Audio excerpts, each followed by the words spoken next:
여러분 한번 따라하겠습니다. 그 사랑. 그 사랑. 이런 제목을 가지고 함께 은혜 나누기를 소원합니다. 사람의 사랑 가운데 있어야 할 네 가지 요소가 있습니다. 우리가 품은 사랑에 이러한 요소들을 갖고 있는지 한번 점검해 보시기 바랍니다. 사랑은 첫째요, 관심이랍니다. 사랑의 반대말은 증오가 아니라 무관심이라고 그러더라고요. 미워하는 것은요, 아직 사랑하는 마음이 조금은 남아 있다는 건데 무관심 해버리면 관심 없는 것, 사랑하지 않는다. 관심이라는 것은 마음과 생각이 나도 모르게 이렇게 뭔가에 머물러 있는 게 관심이잖아요. 세상에서 돈에 관심이 많은 사람은요, 뭘 사랑하는 거라는 거예요? 돈을 사랑하는 거라. 아내에게 지극한 관심이 많으면 아내를 사랑하는 거예요. 우리 집사람은 밖에 나가면 두 남자 때문에 괴롭고, 아들놈하고 큰아들하고 둘이서 어디냐고 이렇게 전화를 해야 돼가지고, 아이 두 남자 때문에 못 살겠다 그러는데, 두 남자의 관심이 가 있는 거 뭔 말이에요? 사랑을 받고 계시다는 거예요. 자녀에게 마음이 있는 것은요, 자녀를 사랑하기 때문이지요. 여러분, 우리가 무엇에 관심이 있는가를 한번 생각해 봐야 돼요. 어떤 관심사를 가지고 내가 요즘에 살아가는가 하면, 여러분 거기에 내 사랑이 있음을 우리는 점검할 수 있으리라 생각이 됩니다. 두 번째 사랑의 요소는요, 한번 따라하겠습니다. 돌봄입니다. 케어링이라 하잖아요. 케어링. 이 사랑은요, 언제나 시작은 마음인데 이게 손과 발로 이어져야 한다. 많은 사람이 사랑을 혀로해요. 입으로만 사랑한다 그러고 뭐 좋다 그러고 뭐 말은 아주 번지르르게 하고, 이것을 세상 말로 립 서비스라고 그러잖아요. 만나보면 되게 립 서비스가 좋은 사람이 있어요. 말은 이렇게 하는데요, 조금만 있어 보면 이 사람은 말만 하는 사람이라는 거 금방 아는 거예요. 기껏 밥 먹고 계산 한번 할 줄도 모르고, 밥만 먹으면 꼭 구두끈 메고 있고, 어디서 뭐하는, 갑자기 화장실 가고 뭐예요. 사랑하는가? 여러분, 사랑은 그런 게 아니라는 거예요. 사랑은요, 이 말로만 하는 게 아니라 결국 손과 발로 연결이 돼야 된다는 거예요. 그를 위해서 걷고, 그를 위해서 애쓰고, 손발이 애를 써주는 게요, 그게 돌봄이고 사랑이에요. 부모가 자식을 사랑할 때, 야 사랑해 말만 이러면 이런 부모가 없어요. 어렸을 때, 태어날 때부터 기저귀 수백 번 수천 번 갈고, 밥 해 먹이고, 열 내리고, 옷 갈아입히고, 막 얼마나 손발이 많이 가는지 말도 못해요. 애들이요, 지들이 쑥 지 혼자 잘한 줄 알아요. 웃기는 놈들이에요. 쑥 잘하는 게 어디가 있어요. 부모가 계속 손발이 가가지고 이렇게 장성하게 자라내게 하는 것이, 그게 뭐예요, 여러분? 사랑은요, 돌봄이라는 거예요. 돌봄. 우리 교우들 안에 저는 이런 사랑이 있었으면 좋겠어요. 서로 돌보고, 잘 드시는지 돌보고, 뭐라도 이래 만들면. 구역장님은 자기 혼자 잘 먹고 잘 살면 안 돼요. 구역장님들 아멘입니까? 구역 식구들은 뭐 마른 반찬이라도 있나 좀 살피기도 하고.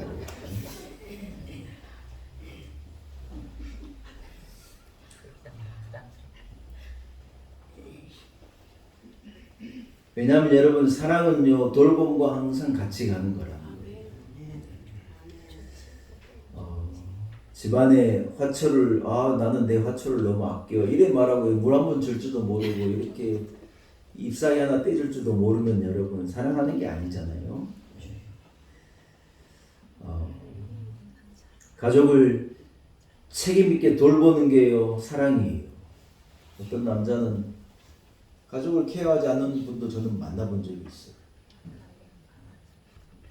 어떤 분은 일평생 돈 벌어가 자기 아내에게요 자기가 번 걸 안 갖다 준 남자도 있더라고요. 어디다 돈을 다 쓰는지 모르겠어요.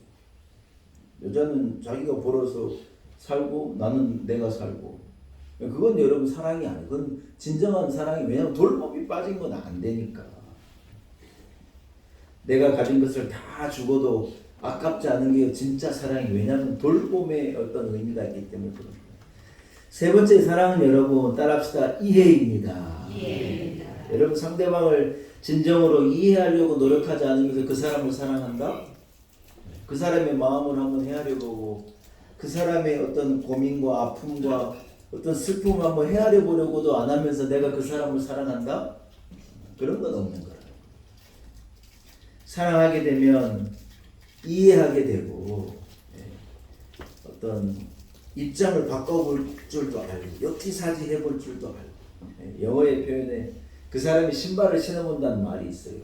무슨 말이냐면 그 사람 입장에 한번 서본다는 거예요. 우리는 그런 표현은 내가 네 신발에 한번 서볼게, 우리 이런 말, 미국 사람도 그런 말을 써요. 자기 남의 신발을 신어보는 거라는 거예요. 뭐예요? 이해라는 거예요. 이해. 사랑한다고 말하면서 사람들은요 이해받기를 원해요. 내 상황을 좀 이해해달라. 젊은 사람들도 자기를 이해해달라 그래요. 그런데 뭐는 안 해요? 남을 이해하려고 노력은 일도 안 해요. 케네디 대통령이 유명한 이 연설을 했잖아요. 자기 이 대통령 선언 그 첫 연설에 이분이 뭐라 그랬느냐? 국가가 나에게 뭘 해줄 수 있느냐 하는 것을 생각하기 전에 내가 국가를 위해서 뭘 할 수 있을까? 한번 우리가 고민해 봅시다. 여러분, 이게 굉장히 전 세계인의 마음을 울리는 굉장한 연설이었어요. 우리는 다요, 나 좀 이해해줘, 제발 좀 나 좀 이해해줘. 왜 나를 이해 안 해주는 거야? 다 이래 얘기하면서 뭐는 없냐? 남을 이해해 보려고는 생각을 안 하는 거예요. 여러분, 그건 사랑이 아니라는 거예요. 다들 찔림이 있으시죠? 입을 꽉 다물고 계시는데 아내가 남편이 나를 좀 이해해줬으면 좋겠다. 그래 말하기 전에 내가요 남편을 이해하는 거예요. 자식이 내 마음을 좀 알아줬으면 좋겠다. 이런 마음이 들 때 내가 자식의 신발에 서보고 그 자리에 서서 그 마음을 이해해줘 보는 거예요. 그러면 여러분 이해가 통하면요 사랑하게 되는 거죠. 마지막 네 번째는요, 한번 따라합시다. 존경입니다. 상대방을 용납하고 인정하고 진정으로 존경하는 거라는 거. 제가 가끔 결혼식에 주례할 때 하는 말이 뭐냐, 여자는요 남자에게 사랑을 원한대요. 근데 여러분 남자는 여자에게 뭘 원하는 줄 알아요? 남자는 여자한테 존경을 원한대요. 남자는 그렇게 생겨 먹었어요. 요즘에 여성들이요 자기 남편을 존경하지 않아요.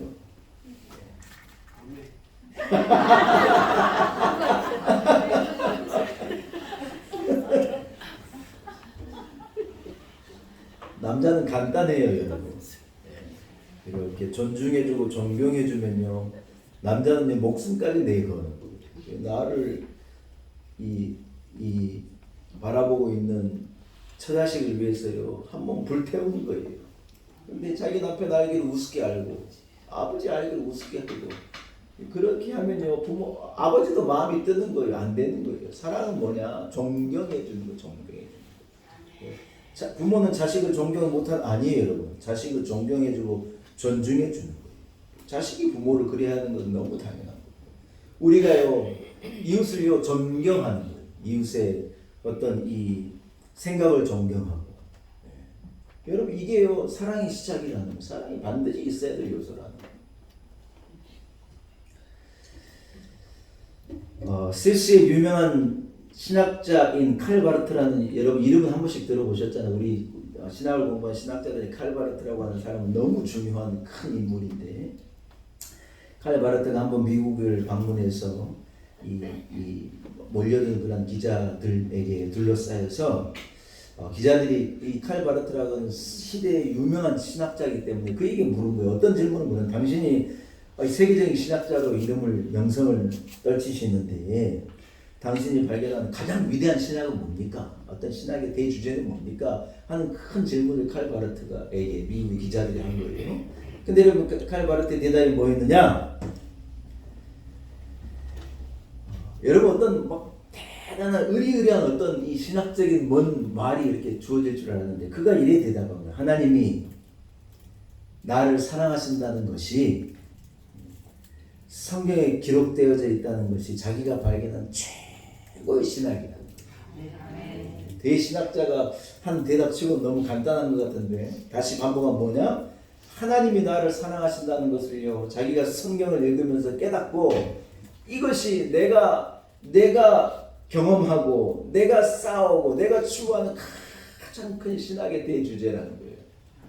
그리고 이분이요 그 기자들 앞에서 찬송을 불렀대요. 뭐라고 찬송을 불렀는지 이따 우리가 예배 끝나고 부를 건데 날 사랑하심 날 사랑하심 날 사랑하심 성경에 써있네. 조용하게 이 찬송을 읊조렸다고. 여러분 하나님이 나를 사랑하신다는 사실을 발견하는 것보다도 더 큰 위대한 신학은 없다는 거예요. 하나님이 우리에게 주신 성경은요 결국 뭐냐? 하나님이 나를 사랑하신다는 소식이에요. 성경을 아무리 읽고 공부하고 배우고 연구하고 애를 쓰는데 하나님이 나를 사랑한다는 사실을 발견하지 못하면요 그것은요 헛수고고 아무것도 모르는 거예요. 제가 가끔 얘기하는 모습은 스님 같은데 성경 강의하는 분 있잖아요. 제 개인적으로 제 이름 자꾸 얘기 안 하려고 했는데 그분은요 유명한 장로님의 막내 아들이에요. 천안에 있는 한강 이남의 가장 큰 교회를 그 장로님이 겨우 세우다시피 해가지고 그 가족들이 전부 다 뭐 대학 총장에 뭐 정치인에 얼마나 예수 잘 믿고 복을 받은 집인데 그 중에 제일 막내 아들이 이게 삐뚤게 나가가지고 이 사람은 하버드에 가서 신학을 공부한 사람인데 그 사람 TV에서 강의하는 거 이래 막 들어보면요 하버드에서 신학을 공부했다는 사람이 그 안에 하나님을 만난 경험이 없어요. 하나님이 나를 사랑하신다는 것에 대한 확신이 없어요. 믿음이 하나 없는 거예요. 여러분 그것은 하버드 할아버지 학교에 가서 신학을 공부해도 아무 쓸데없어요. 뭘 알아야 하느냐? 하나님이 나를 사랑하신다는 것을 아는 거예요. 아멘. 구약 39권 신약 27권에 성경을 요약하고 요약해서요 엑기스를 만들어가지고 꽉 짜서 한 방울이 똑 떨어졌는데 그것이 뭐냐? 하나님의 사랑이라는 하나님의 사랑. 오늘 우리가 읽은 본문의 말씀은요 하나님의 이 사랑의 소중함을 일깨워 주는 거예요. 뭐라고 말하느냐? 우리가 아직 죄인 되었을 때 예수 그리스도께서 나를 위하여 우리를 위하여 죽으심으로 하나님께서 우리에게 대한 자기의 사랑을 따라합시다 확증하셨느니라. 네, 오늘 말씀에 한마디로 이것을 축해보면 뭐냐? 내가 아직 죄인 되었을 때 하나님이 그 아들을 십자가에 내어주심으로 하나님이 너를 사랑한다. 하나님이 나를 사랑하신다는 그 사실을요 꽝꽝꽝 하고 확증하셨다는 거예요. 요한복음 3장 16절의 말씀 우리가 외우고 읽고 가장 잘 알고 사랑하는 말씀이잖아요. 아마 제가 보기에는 요한복음 3장 16절 말씀과 함께 필적하리만큼 중요한 성경의 말씀이 이 로마서 5장 8절의 말씀이라고 생각합니다. 우리가 아직 죄인 됐을 때에 예수 그리스도께 날 위하여 죽으심으로 그 십자가에서 하나님이 나를 사랑하신다는 그 사실이 확증되어졌다. 사랑하는 여러분, 하나님의 사랑에는 몇 가지 특징이 있는 거예요. 제가 간단하게 세 가지만을 빨리 얘기하고 함께 은혜를 나누기 원합니다. 첫째, 하나님의 사랑은 따라합시다. 조건이 없는 사랑입니다. 조건이 없는 사랑입니다. 여러분, 우리의 조건을 보시고 내가 이러이러하기 때문에 나를 사랑하시는 것이 전혀 아니라는 거예요. 그게 오해하시면 안 돼요. 하나님의 사랑은 모든 조건을 초월하시는 사랑이에요. 사랑받을 만한 자들을 골라가지고 사랑하시는 게 아니에요. 사랑받을 만한 자들을 골랐는데 내가 선택이 됐을까요? 네, 그건 아니에요. 우리가 우리 자신을 너무 잘 알잖아요. 우리는 사랑받을 만한 조건이 아무것도 없어요. 까칠하고 욕심 많고 게으르고 못됐고. 누구 얘기냐? 내 자신의 얘기예요. 우리 자신의 얘기예요. 하나님의 사랑을 받을 만한 자격이 있느냐? 아무리 생각해도 그런 건 없는 것 같아요. 그런데 여러분, 복음 중에 복음이 무엇이냐? 오늘 로마서 5장 6절에 말해 우리가 아직도 연약한데 기약대로 예수께서 경건하지 않은 자들을 위해서 죽으신 거예요.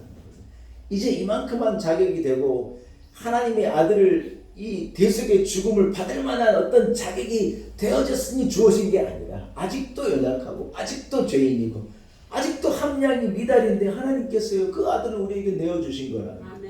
여러분, 이게 복음이고 이게 은혜예요. 아멘. 우리가 복음을 전해보고 전도해보면 다들 뭐라 그래? 나는 교회에 갈 만한 사람이 못 돼. 우리 친구도 그런 분이 있거든요. 자기는요 죄가 많아가지고 교회에 갈 만한 사람이 못 된다는 거예요. 그렇기 때문에 교회에 와야 돼요. 내가 죄인인 걸 알기 때문에 교회에 와야 되고 내가 함량 미달이기 때문에 교회에 와야 되는데 여러분, 오히려 그런 분들은 복음을 전하기가 쉬워요.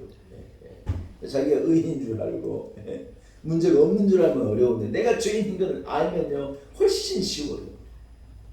여러분, 우리가 아직 연약할 때라는 말은 뭐냐? 아직 내게 자격이 없을 때라는 거예요. 우리는 도덕적으로도 영적으로도 무능하기 그지없죠. 그러나 하나님께서 기뻐하실 일 하나 하지 못하는 우리들인데 그럼에도 불구하고 하나님이요 우리를 사랑하신 어떤 조건을 넘어선 사랑을 하나님은 우리에게 주신 분이라는 거예요. 할렐루야. 우리 때만 해도 그렇지 않았던 것 같은데 요즘에 이 젊은 사람들은 연애를 해도요 조건을 엄청 따져요. 여러분, 우리가 사랑할 때 조건을 따졌습니까?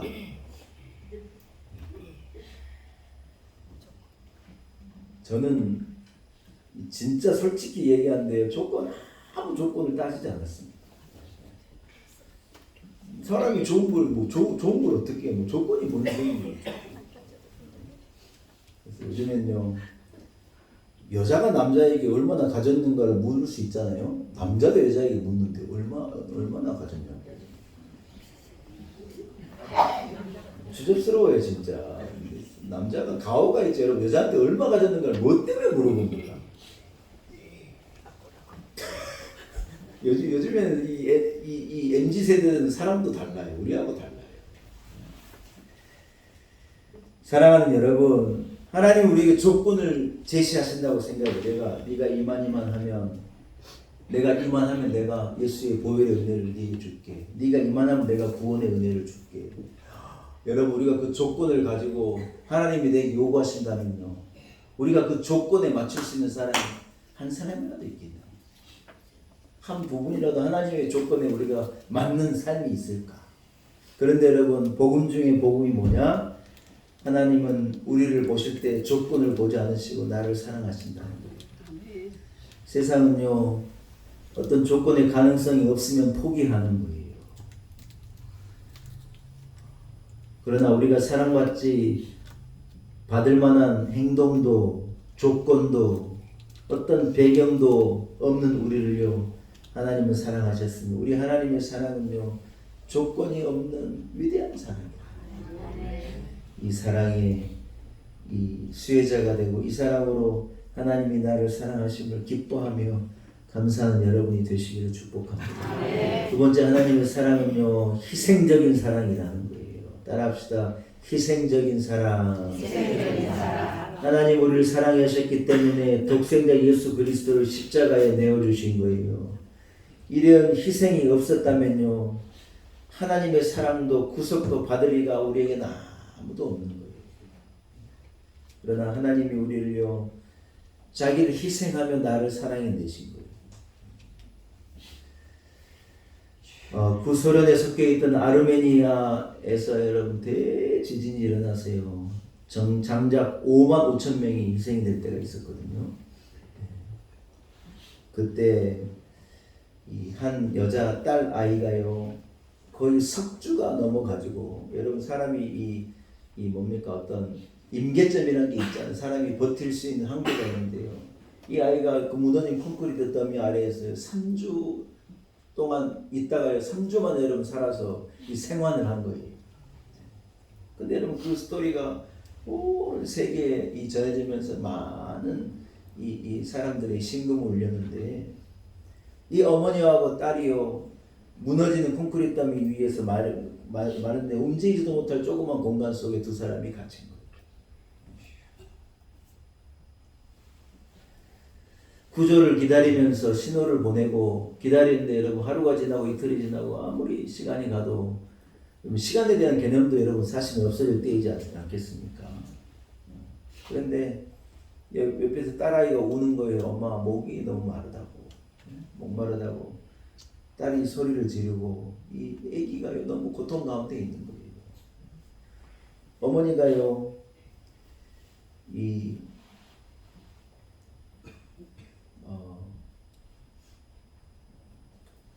손에 잡히는 뭔가 날카로운 걸 하나 가지고 뭘 하느냐 자기 손을 그은 거. 그래 가지고 이 아이가 목이 마르다고 할 때마다 이 손목을 애기 입에 대고 빨게 해가지고 세상에 이 아이가요 몇 주를 버티느냐 3주를 버틴 거죠. 여러분 피에는 이 물도 포함되어 있지 영양분도 포함되어 있잖아요. 그래서 이 더미 속에서 세상에 이 어머니는 죽고 이 딸아이가 생활했는데 이 어떻게 살아왔느냐 어머니의 피를 마시고 3주를 얘가 버텨가지고 살아난 거예요. 여러분 그 애를 건져내고 보니 그 광경이요 드러나 있는 거예요. 온 세계가 그 소식과 그 광경을 보고 여러분 이 마음에 울림이 있는 거예요. 아이는 살았는데 어떻게 살았느냐 어머니의 피로 산 거예요. 어머니의 피가 얘를 건져낸 거예요. 어머니의 그 희생이 딸을 살린 거예요.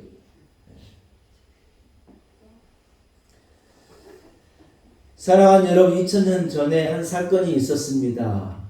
죄로 말미암아 온 인류가 죽을 수밖에 없는 죄의 그 무너진 더미 위에서 소망이라고는 빛 하나 들어오지 않는 저주와 죄의 삶을 살고 있는 사람들에게 예수 그리스도라고 한 분이 자기의 피를 뿌려가지고 그 피를 받아 마시는 자에게마다 영원한 구원의 은혜를 죄사함의 은혜를 아무 소망 없는 자에게 소망을 내일이 없는 자에게 내일을 목말라 죽을 수밖에 없는 자에게 새 생명을요 온 인류에 허락해 주신 놀라운 한 사건이 있었다는 거예요. 사랑하는 여러분 아들의 죽으심으로 그 피로 말미암아 우리가 살게 된 거예요. 아들의 그 희생이 없었다면 하나님의 아들의 그 희생이 없었다면요 우리에게는 구원의 소식이 있을 수가 없는 거예요. 영원한 저주와 영원한 어둠과 영원한 죽음이 우리 앞에 있을 터인데 그 아들의 피 흘림이 여러분 그 어머니의 피 흘림이 딸을 살려낸 것과도 같이 하나님 아버지의 그 피 흘림으로 우리 자녀가 사는 은혜가 주어지게 된 거라는 거예요. 하나님의 사랑은 어떤 관념적인 사랑이 아니에요. 철학적이고 신학적이고 어떤 관념 안에서 내가 너를 사랑한다 하시는 게 아니에요. 하나님의 사랑은요 아들을 내어주시는 사랑, 희생하는 사랑, 모든 것을 내어주는 사랑을 하나님이 우리에게 베풀어 주신 거라는 거예요. 제가 이번 주간에 한 교수님의 강의를 들으니까 참 듣고 제가요 고개가 끄덕여지는 한 강의가 있었어요. 아빠가요 딸에게 해줘야 될 굉장히 소중한 교육이 하나 있대요. 제가 그 얘기를 듣고 저도 딸들이 있으니까 이 솔깃하더라고요. 뭘까 그게. 아빠가 보통은 아빠가 아들에게 해줘야 될 교육이 있다는 건 어떤 성실한 남자의 모습, 용기 있는 모습, 어떤 이 뭡니까 저 남자다운 어떤 모습 뭐 이런 것을 아들에게 줘야 될 뭐 교육은 있는 것 같아요. 성실하게 일하고 희생하고 헌신하고 하는 어떤 아버지의 이 상을 아들에게 잘 물려줘가지고 아들이 그런 남자가 되게 하는 그 이해가 되는데 아버지가 딸에게 해줘야 될 교육이 있다? 여러분 결론을 얘기하면요, 아버지가 딸에게 해줘야 될 진짜 중요한 교육은 뭐냐? 아버지가요 엄마를요 엄청 사랑하는 거라는 거예요. 오늘 교수님의 이 교육학자 교수님의 표현인데 이유가 뭐냐? 아버지가 어머니를 사랑하는 아빠가 엄마를 지극히 사랑하는 것을 보고 자라는 딸은요 어떻게 되느냐? 굉장히 자존감이 높아진대요. 이 어떤 성품이나 이런 것에 굉장한 밸런스를 갖게 된다. 그래서 세상을 살아갈 때 힘든 어떤 일 앞에 균형 감각을 잃어버리지 않고 자존감이 있으니 또 갈등을 해결하는 능력이 배양되고 사랑할 줄도 알고 인내할 줄도 알고 헌신할 줄도 아는요 멋진 여인으로 자라나게 된대요. 어디에서 그게 그런 이 성품이 배양되어지냐? 엄마가요 아버지에게 사랑을 받는 모습을 보고 이 딸들이요 이런 것이요 자동적으로 생겨나고 자라난다.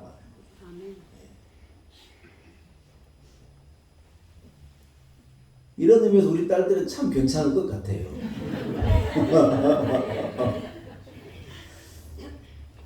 어떤 사람은요 자기 인생의 가치를 몰라요. 왜요? 사랑받아본 적이 없기 때문에요. 자기 인생이 얼마나 가치 있는 건가 하는 걸 깨닫지 못해요. 내가 얼마나 소중한 존재인가를 깨닫지 못해요. 이유가 뭐냐? 사랑받아본 경험이 없기 때문에 그런 거예요.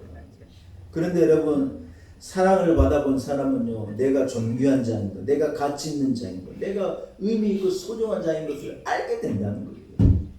그러나 여러분 세상을 살다가 사람에게 사랑받지 못한 인생도 있고 어쩌면 부모에게 사랑받지 못한 사람도 있고 배우자에게 사랑받지 못한 사람도 있을 거예요. 그러나 여러분 그런 사랑이 다 내게 없다 해도 하나님이요 그 아들을 나에게 내어주는 그 무한한 희생으로 나를 사랑하셨으니 그 사랑으로 우리에게는 충분한 사랑이 있다는 거예요. 할렐루야. 여러분 우리 인생이 얼마나 가치 있는 인생이냐? 하나님의 아들의 가치만큼의 인생이다. 하나님의 아들을 내어주고 나를 살렸으니 값으로 얘기하자면요 아들만큼 하는 가치다. 이래도 여러분 우리의 가치가 별것 아니고 이래도 내 인생이 별것 아닙니까? 아니에요 여러분. 무한한 가치, 사랑받을 만한 무한한 가치 인생이 내 인생이라는 거예요. 하나님의 이 사랑 때문인 줄로 믿습니다. 끝으로 하나님의 사랑은 따라합시다. 불변하는 사랑입니다. 시간이 지나가도 세월이 지나가도 여러분 이 사랑은 불변하는 사랑이라는 거예요. 남녀의 사랑은요 얼마나 뜨겁게 타오르고 얼마나 불같이 일어나는데 이것같이 빨리 식어지는 사랑이 없다는 거예요. 여러분 뭔 말인지 아시죠? 이거 에로스라 그러는데 에로스적인 사랑은 확 일어나는 것 같은데요 금방 사그러지는 거예요. 공통 분모가 없으면요 친구들도 사랑하지 않아요. 공통 분모가 없으면 사랑은 여러분 세상의 사랑은 다 변하는데요. 아유 시간이 가서 제가 빨리 정리할게요. 여러분 그러나 결론은 뭐냐? 하나님의 사랑은 변함이 없는 사랑. 2000년 전에 그 아들을 십자가에 내어준 그 사랑이 여러분 2024년이 됐다고 변하느냐? 아니에요. 영원토록 변하지 않는 딱 한 개의 사랑이 있는데 뭐냐? 하나님이 그 사랑으로 나를 사랑하신다는 이 사실인 줄로 믿습니다. 말씀을 마칩니다. 바울사는 로마서 8장 39절에 그 유명한 말씀을 고백한 거예요. 내가 확신하는 우리 구주 예수 그리스도 안에 있는 하나님의 이 사랑에서 어떤 것도 우리를 끊을 수가 없다는 거예요. 죽음도 이 사랑을 끊을 수가 없다는 거예요. 사랑하는 여러분, 우리 중 어떤 분은 외로운 길을 걷는 분도 있을 거예요. 질병의 문제로, 경제적인 문제로, 인간적인 문제로 괴로운 길을 걷는 분도 있어요. 막연한 우울함 때문에, 당한 배신 때문에, 잃어버린 것 때문에, 이런 세상적인 어려움 때문에 힘들고 어려운 길을 걸어가는 성도들도 있을 거예요. 그러나 우리가요 꼭 한 가지를 기억합시다. 저 유명한 칼 바르트 신학자의 고백과도 같이 하나님이 나를 사랑하신다. 이 성경이 그걸 내게 알게 하고 내가 뭔데 하나님 그 사랑이 그 위대한 사랑으로 하나님이 나를 사랑하신다. 여러분 이 사실 한 가지를 붙들 때 우리는 잃어버리지 않고 헤매지 않고 가야 할 길을 끝까지 잘 걸어가 소원의 한가 다다른 성도의 삶을 살 수 있으리라 믿습니다. 그 사랑을 기억하는 성도들 되시기를 축복합니다. 하나님 아버지 자격 없는 우리들을 그 위대한 사랑으로 사랑하셨음을 감사합니다. 하나님의 그 희생적인 무조건적인 변하지 않는 그 완전한 사랑을 내게 주심을 감사합니다. 나도 사랑하며 살게 하옵소서. 예수님의 이름으로 간절히 기도 올리옵나이다. 아멘.